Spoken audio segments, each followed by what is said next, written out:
मनुष्य ताहार सृष्टि सरजिला देवाकू मन भावना अंगार को धरी माटी पत्थर रे भिन्न सृष्टि तैयारीला निजर भाव को अन्य को देवाकू मनी सेहु विचारिला अंग भंगी शब्द कुहाट उपरे भाषा को तैयारी करी मनर भाव को लेखि जणाइला देवाकू आनंद भरी शुष्क पतर रे कज्जलर लेखा लेखि करिला प्रदान तापरे कागज काली रे लेखिला सेहेला तार माध्यम मनर कथा को जेते बेले लेखि जणाइला अपर को चिठी नाम तार होइला संसारे धन्य कला जीवन एही चिठी कला दूर को निकट संवाद सबु बहिला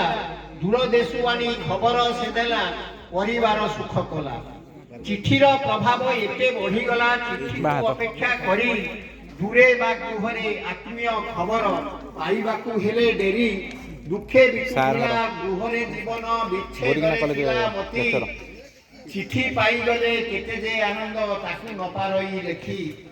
एही चिठी थिला भल बंद पुणी मनर गोपन कथा चिठी देउथिला मनरे आनंद हरुथिला मन व्यथा जेउ व्यक्ति आसी डाकी देउथिला चिठीटी निय तुमरी